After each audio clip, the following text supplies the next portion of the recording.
Sahana vavatu, sahanau bhunaktu, sahaviryang karavavahai, tejasvina vadhitamastu, ma vidvishavahai.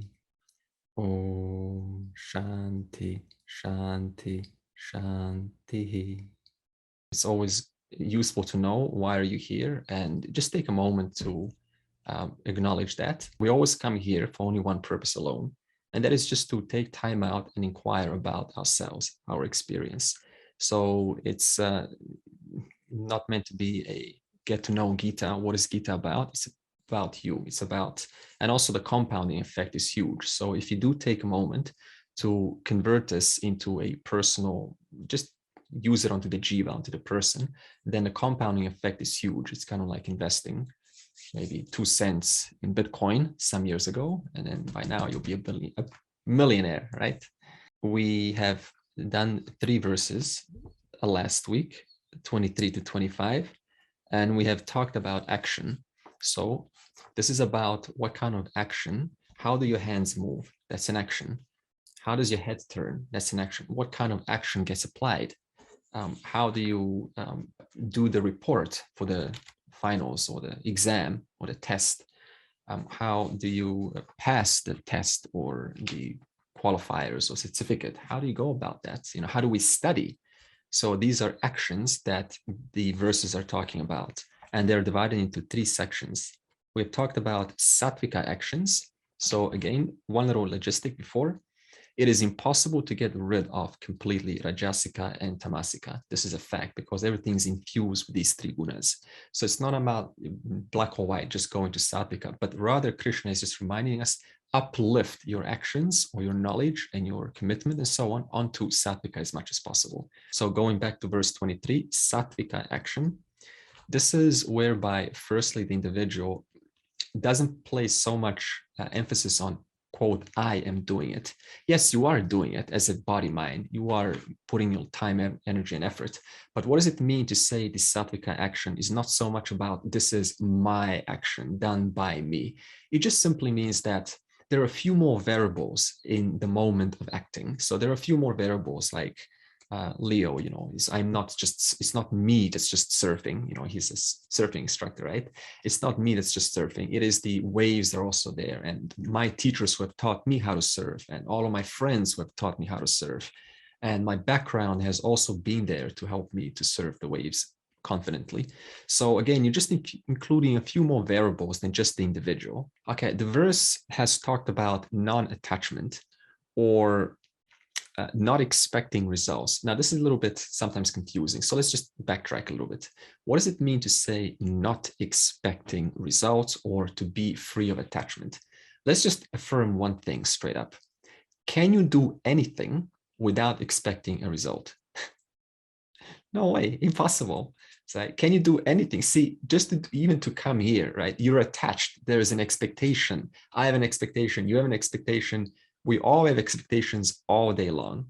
So Satwika action says it is without expecting results, without having attachments. So we have to put one little bracket in there. It's going to all make sense. And you just put the word without expecting brackets, personal results. Now that personal is made up of what? Raga, Dvesha. But then again, you bring up an objection. You say, well, wait, Raga, Dvesha we cannot get rid of, as we discussed, because Raga, Dvesha is always going to be there. Yes, but now you say that Raga, Dvesha is like towards that which is for the sake of mind purification, for the sake of harmonizing my environment, and dislike is towards that which is going to tempt me into removing my cleanliness, my harmony in the environment. Therefore, you're still applying the power of Raga Dvesha. This is called Ishvara Srishti, and we're borrowing that to transfer onto 2 principles only. What is Satwika action? Number 1, mind purification. So what are you doing? Actions, purify the mind. And the second is to preserve the state of harmony in your environment. Because suppose we do some action that doesn't do that, then are we going to be thinking about Vedanta and about ourselves and about anything higher existence of life? Absolutely not. So it stands to reason to say that these 2 are the only ones there for the sake of moksha, of course. But before moksha, why? Number one, why do you do action? Mind purification. And number two, preserve the status, the harmony of the environment. That's it. Why do we do actions? Number one, mind purification. Number two, preserve the harmony of your environment. That's it. That is Satwika action. That's what Krishna is asking us. In fact, that is the highest form of action you can possibly ever take. What kind of action? What should I be doing today? Number one, actions that purify the mind. And two, preserve the environment or the harmony of the environment. Rajasika action 24. On the contrary, Rajasika action is entirely out of raga dvesha. That means personal likes and dislikes. Now, isn't that also Satwika? Yes, it is. But here, Raja Guna is for what? Raga Dvesha for the sake of personal fancies, other than number one and number two, other than mind purification and preserving the environment. Raja Guna makes the action about the individual. So sometimes maybe you've been in the situation, you want to talk to someone and you're open, say, hey, how are you? Hi, my name is, and they just introduce who they are, but they don't ask you your name. They don't respond back to you. It's really awkward, isn't it? These kind of things. And they say something, I am the, the vice president, or I am the, some high status. And you're like, oh no, this is so awkward. I really want to open up and even find out what are they? They're in Vedanta themselves. So, it just can go anywhere. So again, this is whereby the actions of the person will make them identify with their high status role. And for that reason, when you come over, it will be inferior. And for that reason, there's not much to do about it. We just cannot connect with them. Finally, Tamasik is whereby Tamasik action, the consequences for the individual, for one's own health or your health are not accounted. That means there is due to moha, due to delusion of not discerning what is to be done here and what is not to be done here. And one example is, I just read in the news in Melbourne, how do you call him? A swindler, a man who on Tinder was, I don't know what they do on Tinder, I think it's swipe left and right. So one of the women, she was a street savvy, I read. She was a, quote, executive and street savvy. And she fell for his fancy, she fell for his moves, his tactics, his manipulation. So what he got to do is he invited her over to the bar, and then, she went to the toilet, and then he transferred a couple of thousands of dollars to his bank accounts. Something went on there. So she got swindled like this. So he had no absolutely consideration for her, how she's going to feel afterwards, nor the kind of conditions that he's going to go afterwards. Well, what happened? She then reported, and she said, as a result of this, I lost trust in men. So in other words, she, an innocent woman, now is no longer going to date just because of this one experience. So this man has not considered that towards her because he was under the influence of tamaguna, nor has he considered his 22 months in, I think it's now parole, service for the community. So this is how tamaguna works. It covers the mind due to unable to discern what is to be done here and what is right and wrong. Yes. Yeah, I just had a personal epiphany about what we'd just discussed over the last couple of weeks about action. And that was that this occurred driving up Punt Road. For people not from Melbourne, Punt Road's the worst road in Melbourne, lots of traffic. And like we're talking about doing the right action all the time. And what I realized is that it's not just important to do the right action in the moment, but it's also important to be ready to do the right action and be always thinking of where is the situation coming that I can do the right action, rather than just wait for the situation to arise, because that did happen. Someone cut me off and I honked at them. Mm-hmm. And then I've gone, that's because I was slowly getting into the mindset of me first, me first, me first. Yeah. As that just sort of slowly creeps in. Yes. And so then the rest of the time I was driving going, all right, I'm going to be ready to do the right action. Good. So we see how David took his fault, his error, the error that occurred, and he thought about it for a moment, how he's going to apply the next correction next time. So this is where we need to take we use these opportunities of our mistakes to wisen up, to improve our behavior. Verse 26, threefold doer. What is your attitude on a daily basis? The doer, in other words, how do I do my role? We all put roles. We all have like so Martina role, we have Nicholas role, Gayatri role, David role, Jasmine role. So these are all roles. So let's talk about how do we do these roles? Mukta sango nahambadi draktyutsaha samanvitaha siddhya siddhyor nirvikaraha Karta Satwika uchyate. Sattvic doer is said to be one who is free from attachment, who is free from egoism, who is endowed with will and enthusiasm, and who is unaffected in success and failure. Sattvic doer is the one who does their duties cheerfully. And they do them cheerfully, not because they're trying to be cheerful, but because, in fact, if I ask you, why would you do your duties cheerfully? What would you have to do to be doing your duties cheerfully? And what kind of duty would it have to be in the first place to be doing it cheerfully? Would it have to be something that is highly displeasant, distasteful, or something that is extremely compatible with your personality? Something that's at least a part of it. We're not saying everything has to be compatible, but you can even say, suppose you do marketing. Now there's a section of marketing like copywriting that you can find extremely pleasant. And that's the part that you stick with. That's one of the reasons. Also, are you cheerful? And I said, well, geez, I'm cheerful. There's so much load of work to do with work and so on. How can I be cheerful? And I'm thinking, we can always change your attitude. Maybe you can start thinking about, do I even remember my breath?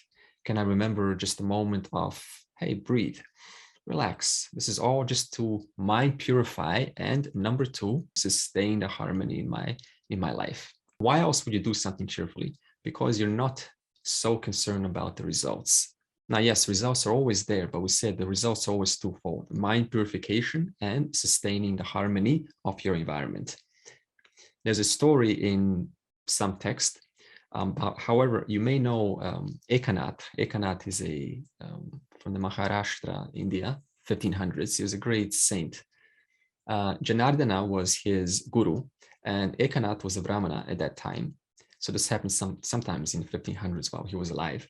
So he came into his hut, allegedly, we don't know if this is true. He came into his hut and sat down. So the Brahmana, wearing pure white clothes, shining, sat down in front of his guru called Janardana, and the guru said, welcome, please sit down, Shishya. And then they both sit down to meditate.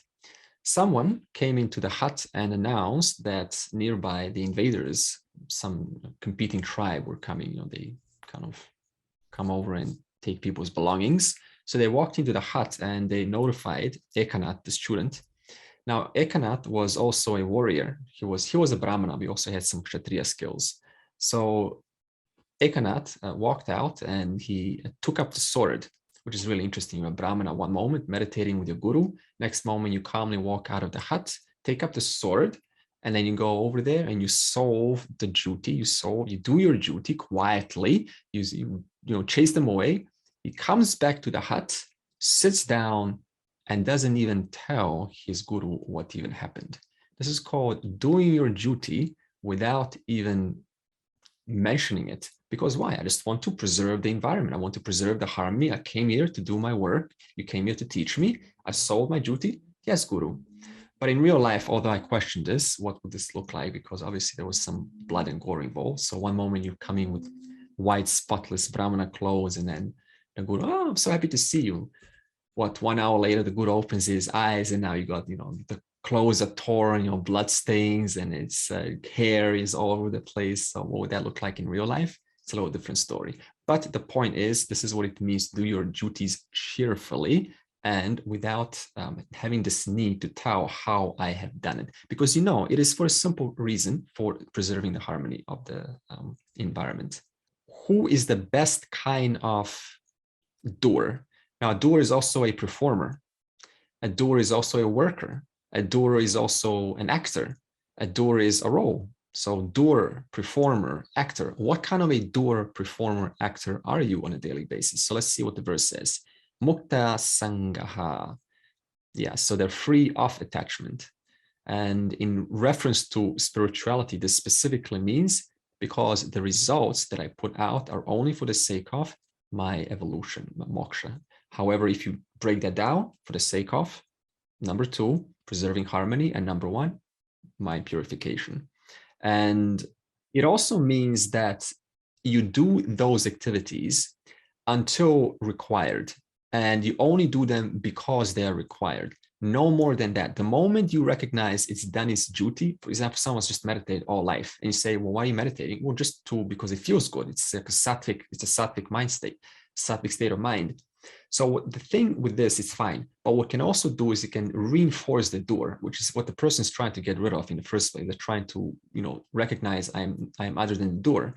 So by doing, and even if you recognize it's done its job, you still do just for the sake of doing, it keeps on reinforcing this separate person. Often common example I use is, why do wonderful fellas like Warren Buffett, why do you make more money? You already got billions. Why do you do one more stock investment? Or John D. Rockefeller, it was reported that before he was about to die, he was asked, so why are you working on this project? And he said, well, because then I'm trying to make a profitable deal. I want to have a profitable venture. But says, well, haven't you already gotten enough money? Or haven't you already done that? Yes, I have done that, but I need more. And how much more money do you need? Well, not enough. And he died like that, thinking about money, die. That's called turning it into an end of life.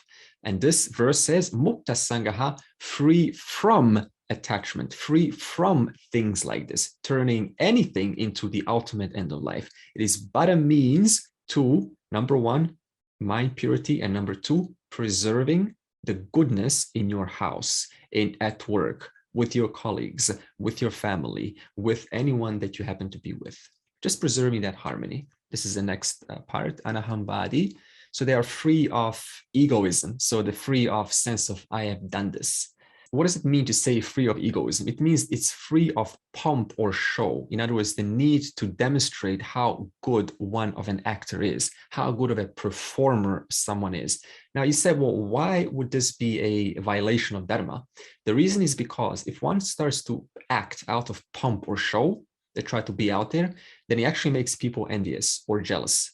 Now that's already causing hurt onto the other person. And yet a Satwika person is so sensitive, they're not even willing to hurt another person by bringing out how much money they make or how good they are or their position, because it is not valid for the context. It's going to make the other person potentially feel smaller.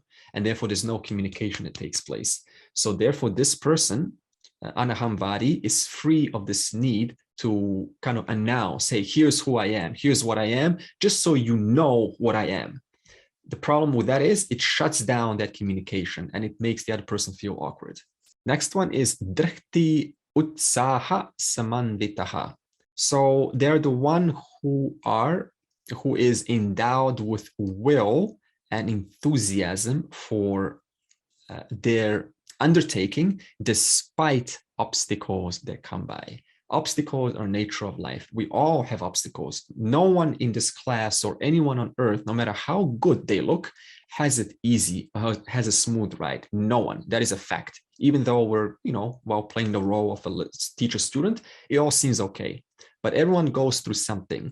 Now, despite that something, they still have a sense of enthusiasm and strong willpower to go ahead despite these obstacles.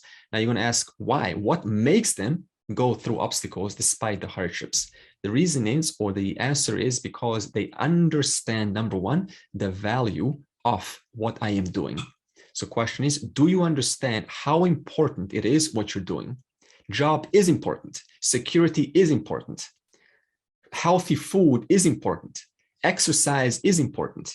Whatever exercise it is, could be Tai Chi, could be Qigong, whatever it is, but it is important. For whom? For your body. And your body needs to be healthy to think or to enjoy everything else. So they know the importance of study, the scriptures, listening, regular attendance, because the brain tends to go off track very soon. So they know the importance of this, number 1.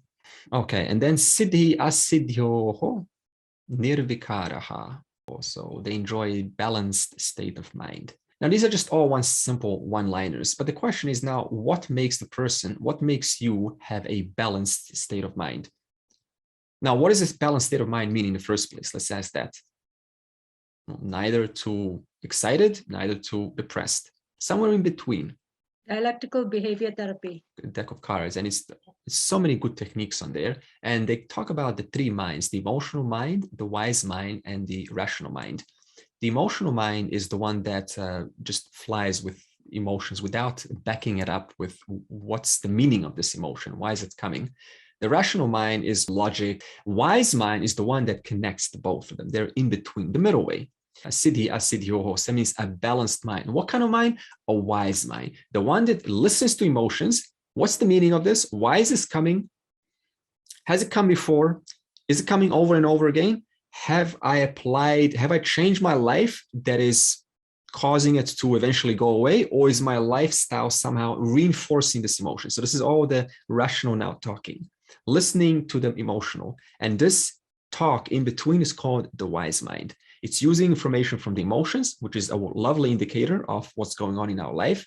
And it's bringing in the logic, it's bringing in the rationale, and it's working together. Head, heart, the wise mind. This is called a balanced state of mind. There's a story of a father who, well, actually a daughter came into an ashram. She lived there for a couple of years, and she was loyal to her guru.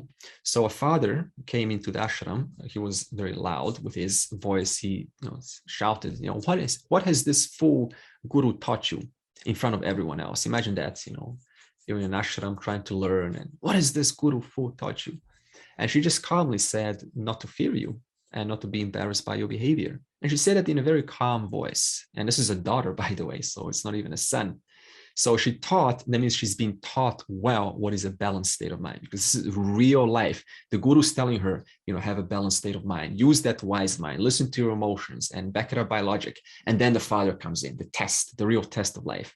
And what has this guru taught you? The one that she really respects. And he says, not to fear you, and number one, to be calm, not to be embarrassed by your behavior. So this is an example of an equanimous mind working in real life. We also talked about some other ways to have an equanimous mind is when things are not so going well in our life, then just first to look at what is true, what is going well in my life. That's number one. You can just bring back that little bit of that rationale. Like, well, I do have air to breathe. I do have food to eat. I do have a chair to sit on. I am not right now on Mars, stuck on Mars in some base over there. I'm not right now going inside the middle of the sun. You make it really ridiculous. And you go, oh, in respect to that, I'm in a really good place here. I'm not being eaten by alligators or something. You go, okay, wow, I'm so lucky right now. We also said to be grateful that those who have helped you and those who are yet to help you, and that maybe it's not your time right now. Sometimes we go through a stage and it's very hard to get out of that stage. We know that, but then you just have to wait it out. You have to bring in that wise mind to preserve that rationale, to think, what does this mean? So in other words, yes, grief is okay, sorrow is okay, but at least bring in 5 minutes of rationale. What now? What is this? Can I apply something? Can I change my life? Do I need to go somewhere? Do I need to talk to someone? And then you can continue your grief. And then bring another 5 minutes of rationale. What could be done about this?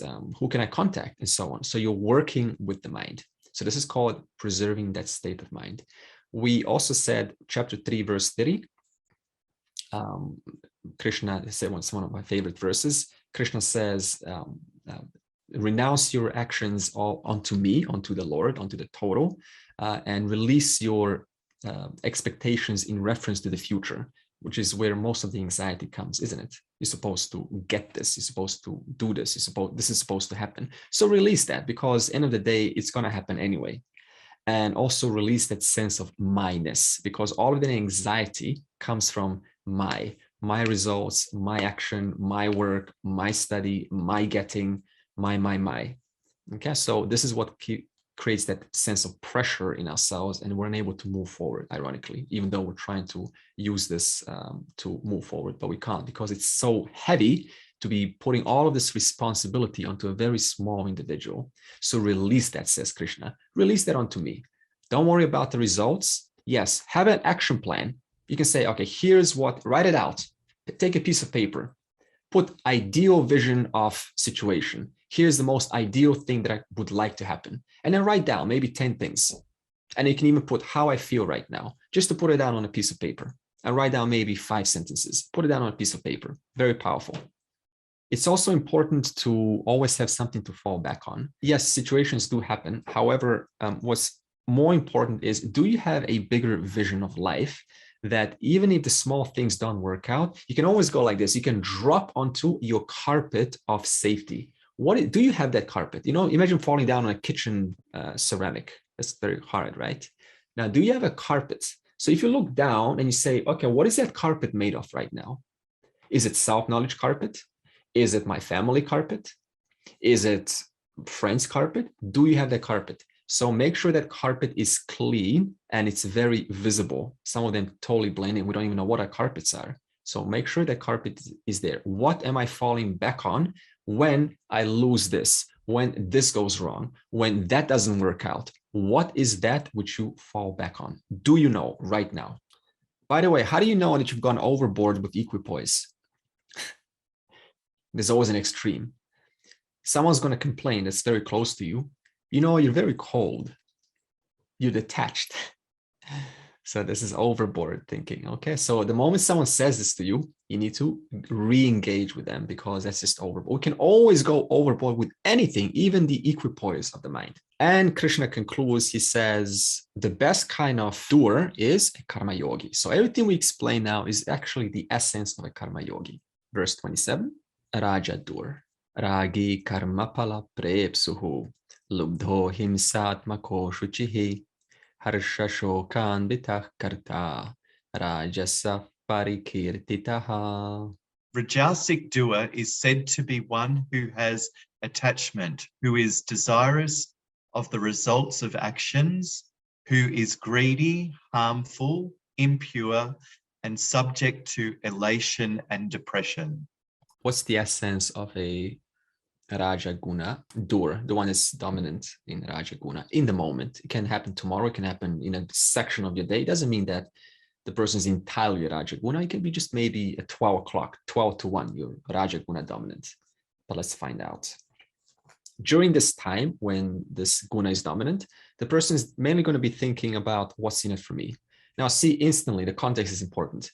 When you're hungry, obviously you're going to be thinking, hey, look, what's in it for me right now? I need to fill up my stomach. So again, you see, this is why Rajaguna, Tamaguna, etc., as we'll see, is important sometimes. But generally, what's in it for me?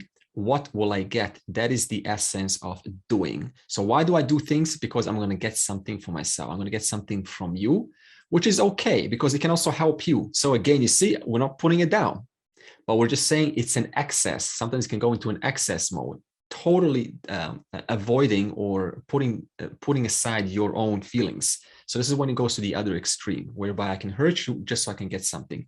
But this happens, I'm sure, not at all in Vedanta, because we're mature enough that to be sensitive to these forms of stepping over on someone's shoes. That's what it's called. And they are obsessed generally with specific results, right? You ask them, they're very specific. It's like, well, can you be a little bit more flexible? No, because my raga, my like for this is so strong that I cannot be flexible, which again can be very good sometimes in a corporate setting to get something done. But when it comes to human beings, to relationships, then we have to be a little bit more dynamic, more flexible. Harsha, shoka, anvitaha. So they have frequent mood swings. That means there's a huge gap between gloominess and delight. Huge gap. One moment they're for 1 hour so happy with you, but then next day the aftermath of that comes. So there's a downfall. There's that heaviness comes up. Now, what's this going to do? It produces what's called a love-hate relationship in some cases. One day I love you, next day I hate you. Stay away from me. Next day I want you. Next day I really feel attracted. Let's go out. Let's do something together. The next day, no, just want to be alone. So this again is indicative of this Rajaguna suit that's being worn in the moment. Kamsa was very good to his sister Devaki before her marriage procession. And he did all the right things. He was having a loving relationship with her. But then the moment he found out his sister Devaki's 8th child, Krishna, is going to kill him, then the moment he found that out, his entire attitude, all of his actions turned 360, 180 degrees opposite. And so he wanted to throw her into the dungeon. So this is a classic example of Rajaguna dominance in that moment. Himsat makaha. So they are prone to hurting through their words because of this specific result. This has to happen. And if you don't if you violate that specific result or that vision, then the person is going to snap back at you. In other words, it also puts this sense of privilege in terms of, I've got it figured out, and therefore they're not really listening to you, or we don't listen to the other person. So again, let's ask the question, what makes us sometimes not want to listen to the other person? We just don't want to listen. In that moment, there's an identification with your vision of life. Suppose an Advaita Vedantin is listening to a Taoist or a Buddhist, and a Buddhist is describing something about sunyata, the void. And you're like, I just want to listen because you're so wrong right now. So in that moment, even though you've already figured out what sunyata means, and you're the knower of nothingness and so on, even though you've already figured all that out, but in that moment, you've trapped yourself. And in fact, you are status-wise in a worse position than they are. They may have a few things to figure something out, but you are even in a worse, in a slum in that case. So this is how we fall for these small things, even though we've, quote, figured it out. Sorry, Andre, how does that, what you just said, affects us in like media, when you're watching news? I really turn away and go off because I don't really want to hear the American news or the Ukraine news or whatever news. So is that what you're saying? I mean, like, I really want to switch off from all that. I don't feel I need to listen to all this. It's just on and on and on, the same thing that happens day in and out. The way I'm thinking, like I just turn away. I don't turn the TV off because Dave's watching, but I walk off. Can't turn them off, right, in real life. So you cannot just kind of impolitely walk away, even though you can. But then again, see, it's going to hurt them. And then the person, you may feel guilty about that later. So what I'm talking about here is, suppose it's just an incidental connection. You go to a social event and they just talk about something that you don't quite agree with. You're a sinner or something. It's like, oh no, not this again. So, have a little bit of time to listen, maybe 5 minutes, and then put your opinion, and then you can politely excuse yourself. But the whole thing about, I think the next one will say is ashuchihi. So they're impure. So because of this impurity, this identification and compromise with dharma, because the ragas, go for what I want, rather what is right.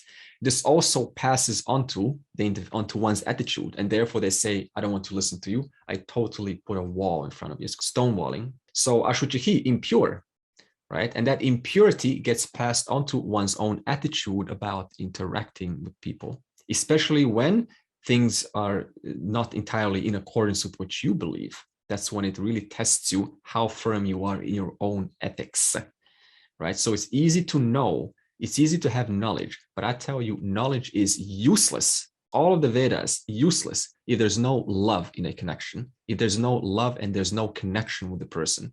It's almost like, why do I know this? What's the point? We just went, Rani, we went to the funeral just this Saturday, right? And I'm sitting there, I'm going, with all of this knowledge right now that's in my head, it's so useless in this moment because we're paying tribute to the person. Same thing when we're talking with people. There's no place for knowledge and throwing it at them and all these logical arguments and all of that. It's like knowledge on one hand tells me to embrace, to accommodate, to see them, to give a little bit of my love to them. And yet here I am going, oh, no, I don't want to communicate with you. And what Krishna is saying here is, this is a Rajaguna doer. They may have their knowledge very good, very well informed, but there's still that lack of heart, that lack of love. Impurity. Karma pala prepsuhu. They do everything with a future agenda. Tamaguna doer, verse 28. Ayuktaf prakritah stabdhaha. Shato naikritiko lasaha. Vishadi dirghasu tricha. Tamasa uchyate. Tamasic doer is said to be one who is undisciplined, uncultured, arrogant, deceptive, harmful, slothful, depressed, and procrastinating. In essence, they do what they're not supposed to do. They skip niyata karmas. Obligatory duties, they don't do. And what they should not do, they do. Do what I should not do, and don't do what I should do. What kind of a behavior does this produce? It produces an unrefined, uncultured person. Like, where's your culture? Where's your ethics in this room, in this place? Where's your manners of speaking, right? Where's your proper ways of addressing me versus them, versus him, versus the Swami, versus the Guru, versus your mother, versus your brother? Everyone's treated the same, like one big flatmate. How's it going, mate? How's it going, mate? It's like, where's your religion gone? So that's why we say it's unrefined. They forget easily.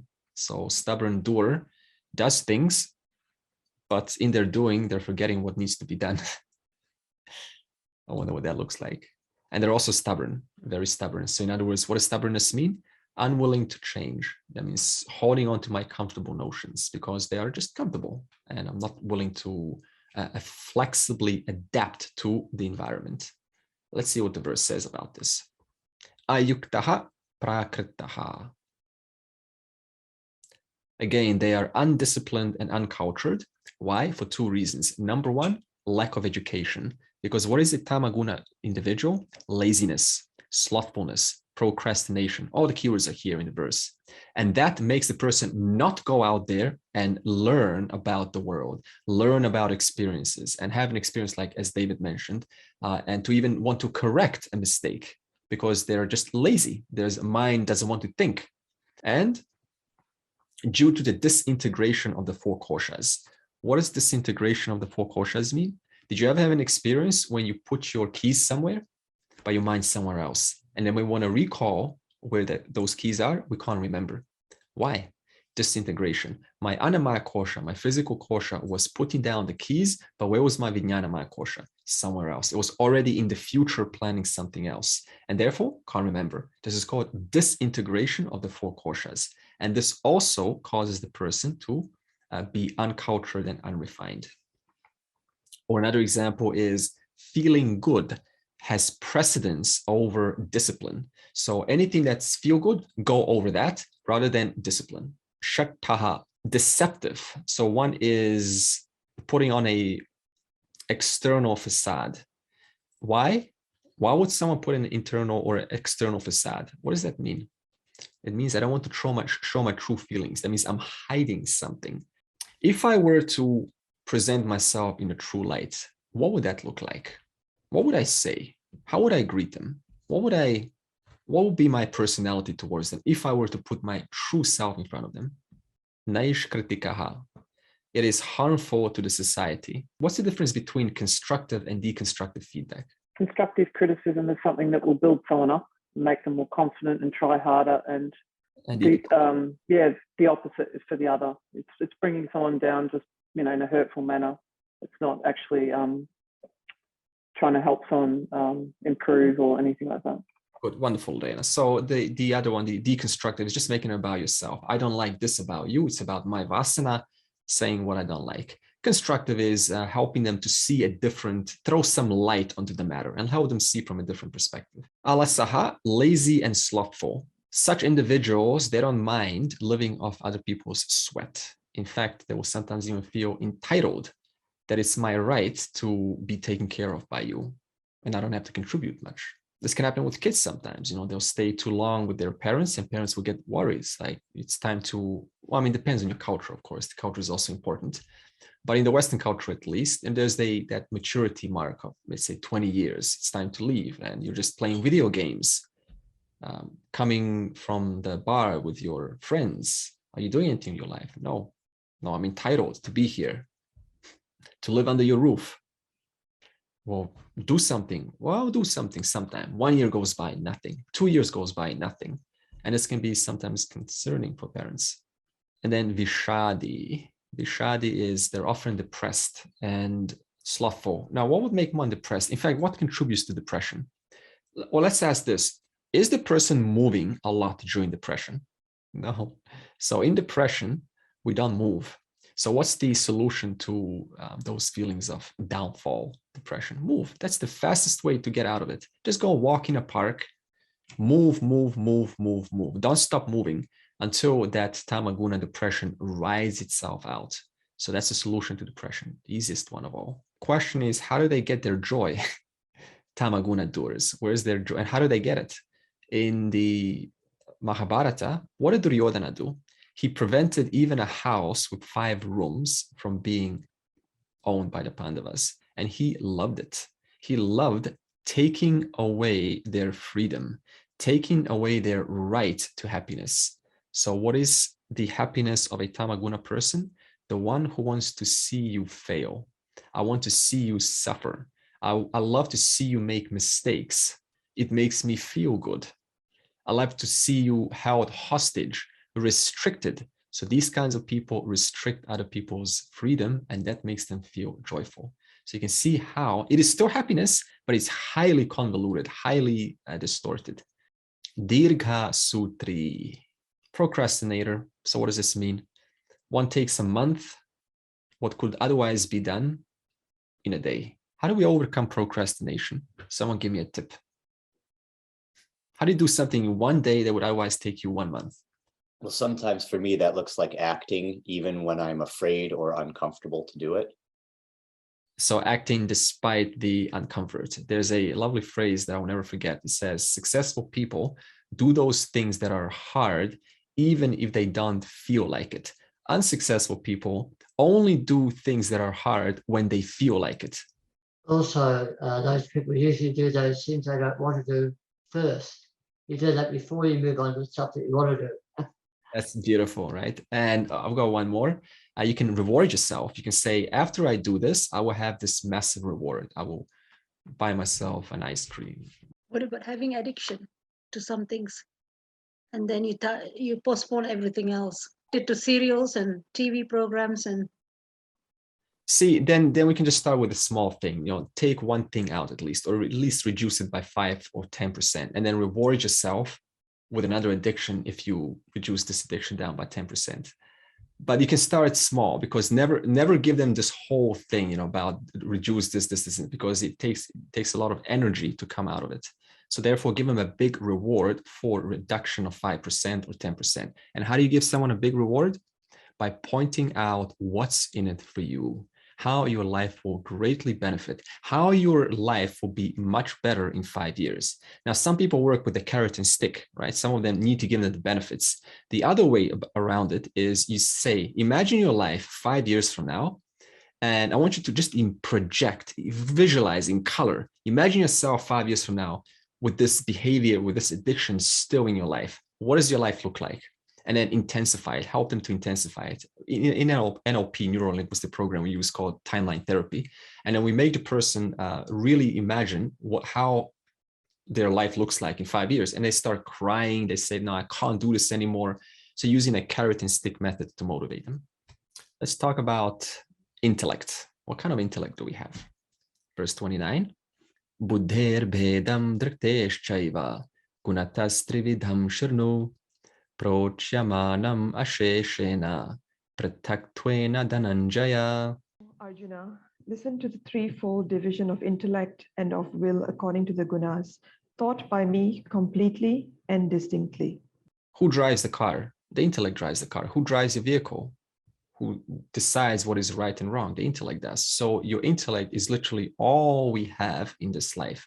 A good intellect is a good life lived, and a clear intellect is a clear life lived, which means our intellect can lead us to either regression or progression. So the question is, where is our intellect leading us? What else does the intellect do? It decides. How does it decide? How quickly it decides? It discriminates.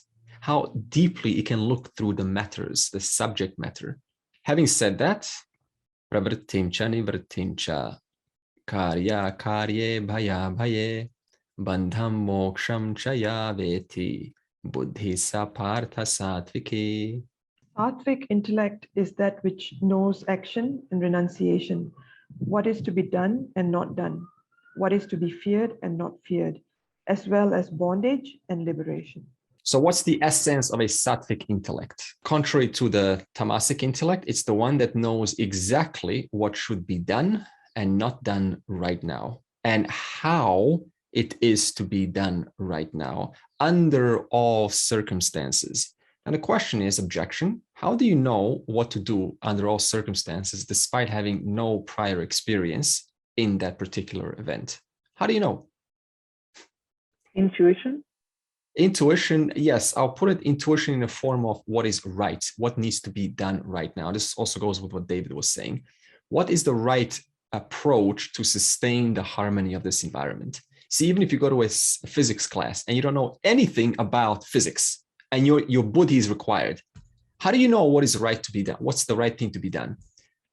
With sitting around in the middle of physicists who are way smarter than you, and yet they're talking loud. You go, hey, the teacher's speaking, give some respect to the teacher. That is called dharma. So in that case, you know what is the right thing to be done. They may not be so much in tune with it. They may or they may not, but you still know something owing to your contact with dharma.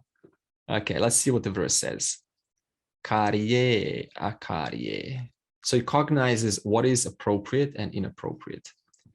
Suppose you find a stash of money, $10,000 inside. There's an address to the original owner. What would you do? Stash of money. Shiny case, leather. Return it. In Japan, this is quite often reported. I read some stories in Japan. Some old man was actually young, I don't know, young or old man, found a suitcase of $100,000. I don't know who's carrying that and why they will be carrying that much money. And they returned it to the rightful owner. Said, why did you do this? Because it's the right thing to do. Just like that, right thing to do. They also know when their duty ends. This is an important one because sometimes we do the right thing, but then we just keep on talking and talking and talking and talking and talking and talking and talking and talking and talking, and we don't know when to stop and give them a chance. So you've done your duty. You said the right thing. But do I know when my duty ends? Do I know, having given you the advice, suppose to a youngling, to a young child, do I know when my duty ends? See, I can no longer force them. I can't force them to do what I've advised. That means I now lead them. I've done my duty. I've told you what I can do. Now I leave it up to you. My duty has ended. If we don't know when our duty ends, whose problem it becomes? It becomes our problem. And therefore you violated what I said at the beginning. All actions are to be done for the sake of mind purity and sustaining your environment, sustaining the harmony of your environment. They also know the right order to pursue moksha. What's the wrong order to pursue moksha, please? You first go into jnana yoga, and then a little bit of pasana yoga, some tantra, spice it up with kundalini, pepper it up with kriya, and then just dive into karma yoga. Or you go karma yoga according to the Bhagavad Gita, as Krishna, the Lord of the universe, is recommending. Karma yoga, upasana yoga, jnana yoga. That's the right order. And therefore this intellect knows the proper order to moksha. It doesn't skip it. If it complains about, oh man, it's so noisy, I know who I am, but this jiva is still going through emotional clouds and thunderstorms. And I say, are you doing karma yoga? Absolutely. Are you doing upasana yoga? Are you meditating at least 15 minutes a day? No. Upasana yoga is meditation. Sitting down and closing eyes at least 15 to even 10 minutes before sleep, after sleep. These are very powerful times for meditation. Why? Because they have a very powerful effect on the mind to sattvikize that buddhi, to make that buddhi very sattvic. They know what is to be changed or what can be changed and what cannot be changed. 80%, if more, of our life goes into changing things that cannot be changed, which makes the person complain. And then it's discouraged. I can't change it. It's too much. But this person knows what can be changed. Okay, what can be changed? Well, exercise. What can be changed? My own perception. What can be changed? My interpretation. What can be changed? The words, the kind of thesaurus words that I use. I can change different words that I use because it changes your reality, the kind of words you use. What can be changed? My clothes. What can be changed? The foods I eat. What can be changed? The kind of classes I go to. What can't be changed? Them. What can't be changed? The world. What can't be changed? What else can't be changed? And what else cannot be changed? Do you know?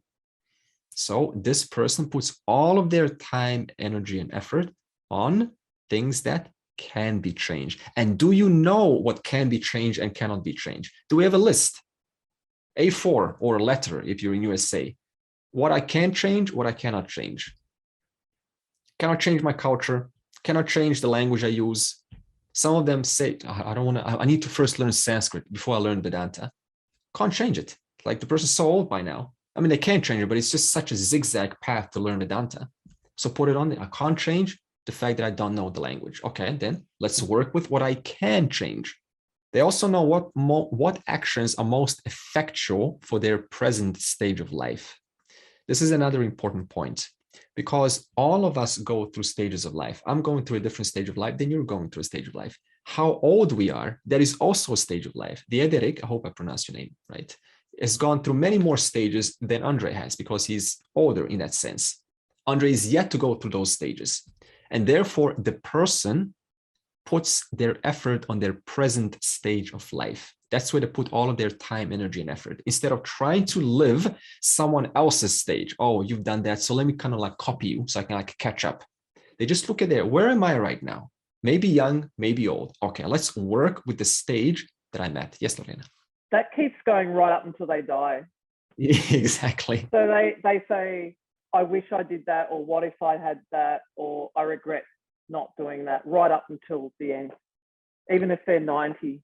Wow. It's quite amazing. It's like there's either anxiety about what if I did that, or regret, I wish I did that. So it continues, that looking in the past and what I could have done in the future, even though they're right at the end.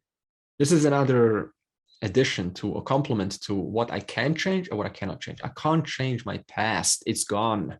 Whatever's happened, can't change the fact that I was forced to go to school up to grade 12. That's gone. Or the kind of spiritual retreats you've gone on to and all of the other things. Can't change it. It's gone. Let's work with what we can change. What stage are you in now? And therefore act according to that stage. Sometimes we need music in life. Okay, then go and listen to music. Sometimes we just go out and go to a festival. Okay, then go to a festival. Sometimes we just need to have a little travel, international travel. Okay, go and travel internationally. That's a stage of life. Important. Knowing what will give them security and what will not give them security. And what kind of security? Permanent security? Okay, that is definitely self-knowledge, knowing the nature of self, definitely there. But also, that's not enough, is it? You still need materialistic security. Maslow's hierarchy of needs, the bottom one, survival, food, basic survival needs. I also need to have a little bit of artha, a little bit of money, like bhaye abhaye. They know what is to be feared and not feared. What is to be feared by now? Suppose you know who you are, absolutely, 100%, no doubt. But what is still to be feared? Let's kind of retract back onto Vyavaharika world. What is to be feared? Violating dharma. Because there's still a person that needs to live. There's still a person that needs to go through life. There's literally a fear of violating dharma. Can't do it. Even if one knows they're free, still can't do it. Because this person still has a need to live a happy life. What is not to be feared? Death. Okay, death, yes, we can change our meaning of what it means to die. What else is not to be feared? Results of your actions. That's another statement, because that was being brought by the field. Changes and ups and downs, and I'm thinking especially emotional ones. Yeah, the ones that are yet to come. What is yet to come? Don't fear that, because it's going to come anyway. What else is not to be feared? Losing one's so-called identity to discover their true self.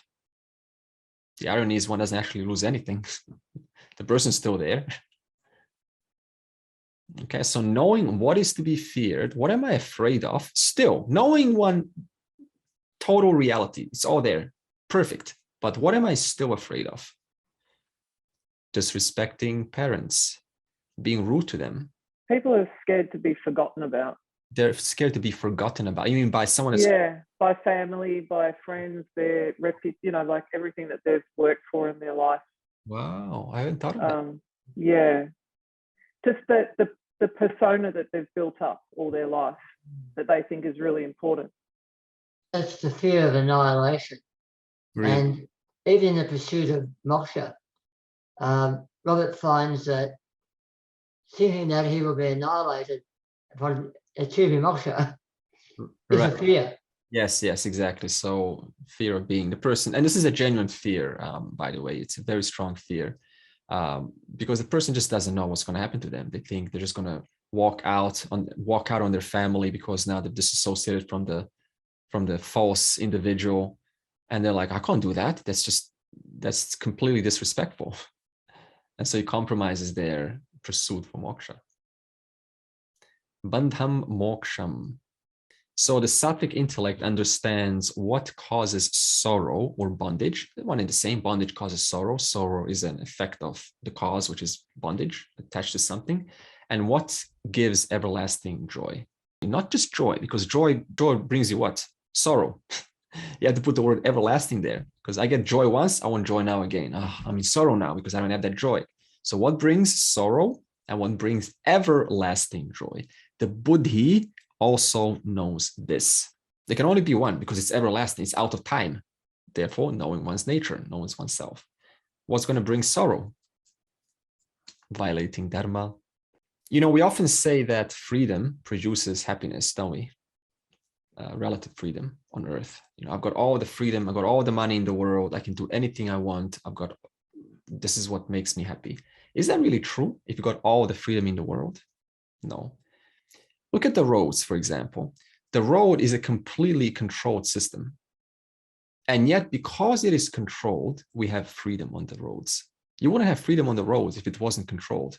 You'll be scared, who's going to hit you? How can I trust the traffic lights? Or no freedom in having total control, because then the person is just, their raga dvesha just drives them left, right. And they're like, oh man, I can't stop. I want everything. So the person also knows this, that there is no actual freedom by having relative freedom. There has to be discipline. If there is no discipline, what's going to happen? Raga dveshas are going to run wild. We said tapaha is sitting down and saying no. Even though I want to, no. Why? Because this person knows in the future, my mind's going to be contained. It's not going to run so-called free. I'm free. I can do anything I want. No, that's called bondage, psychological prison. What else gives bondage? In reference to the Gita, turning karma yoga and upasana yoga into the ultimate end is still bondage. You may go to heaven, but it's still bondage, nevertheless, because it's still within time, it's still very limited. What gives everlasting joy? Jnana yoga, obviously by the aid of the former two. What else gives us bondage? Not following the Gita gives us bondage. Going, yep, this is nice, good talk, let's do my own stuff. What gives us freedom in reference to the Gita? Abiding by the instruction of the Gita. Could we also say that not following swadharma is also something that creates bondage? Excellent. Now, swadharma is an important term that I will specifically talk about coming up after verse 40, but absolutely right there. Not following swadharma, following someone else's swadharma because they happen to be in a so-called better position, according to my perception, that causes bondage. Because then a person's skipping what they need to go through according to their own stage of life. Rajasika Buddhi. Yaya dharmam adharmam cha, karyam karyameva cha, ayathavat prajanati, buddhi sa partha rajasi. Arjuna, that mind with which one wrongly knows what is proper dharma and improper adharma, what is prescribed and prohibited, is Rajasic intellect. Tend to be confused. So whenever there's confusion in our life, that means we don't know what to do. Why would you not know what to do right now in something that happens in your life? Why would you not know what to do? Because there's a push and pull inside the mind. That means the mind's still oscillating, still trying to make up a decision. Should I not? Should I not? Should I go for here? Should I go for there? Until the mind reaches a point of certainty, only then our agitation goes away. So what is it that causes confusion? associated to agitation. What is it? What's happening? What's the product of that? What's happening in the background? The mind is still deciding. Only when it decides, it is relieved. It feels a sense of relief or peace. But because the mind is still deciding, the person is still confused because they are trying to figure things out. And therefore, they go through a vast array of emotions while they're figuring things out. So whenever this is happening with us, what's happening in the moment? Raja Guna is happening right now because I'm deciding, should I go here? Should I go there? What's the right decision? Have I done the wrong thing? Could have I done it this way? And then, well, I've done it the way I've done it. Let's work with it. Okay, I made my decision. Now I feel okay. It also produces vagueness. So this is a observable phenomena. Someone's trying to describe a concept, let's say Vedanta, some deep concept, we say about the three gunas. And then in the moment while describing, you go, I don't quite know what I'm talking about in this moment. You suddenly discover that you're not quite absolutely clear what you're saying. You know that moment? So this means in that moment, I have not quite ascertained what I want to say. It's not because you don't know, because you clearly know, but you're not quite sure. What is it that I want to communicate? What have I formulated that question? So the intellect is still trying to decide, but the mind's going like this while I'm asking the question. Also on the battlefield, Arjuna faced the situation and he said, what? Should I fight?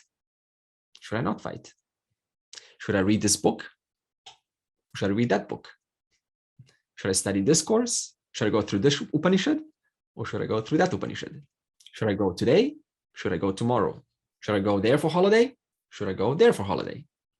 Still confused, agitated. We're asking people around. When we decide, we are set. Let's ask this question. How do we decide, by the way? How do we decide something definitively? Let's talk about how do we make a decision if we are in this sort of a loop, like oscillating left and right. Give me one tip. Bring all the facts together. Bring all the facts together. Excellent. List them out. What are my losses? What are my gains? How else? What's important to me? What's my values? Excellent. What is important to me? What do I stand for? What is significant here? What needs to happen? And what is going to lead to a sustenance of the harmony of the environment? How about what makes you excited? Of course, it is backed up by Dharma, but what makes me really just jolt up? What gives me energy? Understand how important it is to you, as Gayatri said. Does it excite me? Is it compatible with my personality? Is it good for both of us? Is it good for you? Is it good for me? That is also a deciding factor. Sometimes we make decisions that are good for 1 month, but ask yourself, will I still be doing this one year later or 5 years later? Just jump into courses left and right. Okay, stop. Will I still be doing this topic 5 years later? If no, it is likely going to waste your time. Rajasika intellect also believes a little bit of everything, as Nicholas was telling me earlier. It's like, it's like everything out there in the spiritual field. A little bit of this, a little bit of that. So it's a believer in everything. But for that reason, it also doubts everything. It's a gullible, buys everything, a little bit of, oh, wow, really? Tell me more. Oh, let's go and read that book. Just accumulates it all onto itself. And therefore it doubts everything because it's so much mixtures, can't reconcile it. Stays in doubt, Rajasika intellect. Because the Rajasika intellect is very active, always involved in different things, and it's trying to now reconcile that. Verse, Ayathavat prajanati dharmacha adharmam. So the Rajasic intellect understands wrongly what is right and what is wrong. Why would this be the case? It reverses the two. It doesn't quite know what is right and what is wrong. What would cause that? What else could it be than raga dvesha? Even if there's a like for, suppose, loud cars, and therefore it goes for loud cars, disregarding the peace of the environment. So it doesn't quite know what is right and wrong. And what happens when it falls into this kind of state? It doesn't know what is right or wrong. It falls back into its comfort zone. It does the same thing over and over and over again. It would rather, because what do we say about the Rajaguna? It is a feel-good personality. And what is much easier than having to decide? Fall back on your default. Clean the house. Can't decide what to do. Can't decide what to study. Just go and clean the house. Can't decide how to grow my life. Just go, get in the car and just drive. And therefore this behavior continues and continues and continues and continues because it provides an escape mechanism for this doubtful agitation. Still cannot decide what is right and wrong. Karyam akaryam. This intellect doesn't see, last one, what's the point of prescribed advice? Okay, thank you, you prescribe this advice, but what's the point of it, says the intellect. It cannot see what is the benefit of prescribed advice. Again, because its raga dvesha are dominating the framework. What is to be done here, says the raga dvesha, and therefore it always overlaps the actual prescription of the advice. Also, what else would make the person not follow prescribed advice? And this is the last question for today. Why else would someone skip prescribed advice? Lack of discipline. Lack of discipline, yeah. So, so they will obviously revert back to their old method. What else would make the person not follow prescribed advice? Because it's not pleasurable. It's not Pleasurable. It's not measurable. It's not achievable. No, pleasurable. It doesn't give you pleasure. Good. It's not pleasurable. It's not delightful. But also, it's not measurable. It's not achievable. It's too big. It's too big past the person's possible capacity to do it. Okay. Lack of knowledge. Or too much wrong knowledge we think we know already. Yes, this is a good one. So I'll talk about later in the Tamasic Buddhi. This will be covered. How the person thinks they don't know, but they think they know. And this is Tamasic Buddhi. Very interesting. Next week we will resume. Tamasika. Laziness also would contribute to, I mean, this will be more Tamasic Buddhi right now. But yes, because laziness in sense of trying to look at the leg of the elephant, they're still in the tail of the elephant. So it's like, I don't want to see the tail, or I don't want to see the leg or the tusk. I'm okay with my little leg here. So it's called a six blind men. Once somebody has an opinion, they often identify with that mental position, then seek to defend it rather than take on new information. And that is because, going back to Leo, it gives them pleasure to sustain that framework. It's a feel-good kind of personality. Sarve bhavantu sukhinaha, sarve santu niramayaha, sarve bhadrani pashyantu, ma kaschit dukha bhag bhavet. Om Shanti, Shanti, Shanti.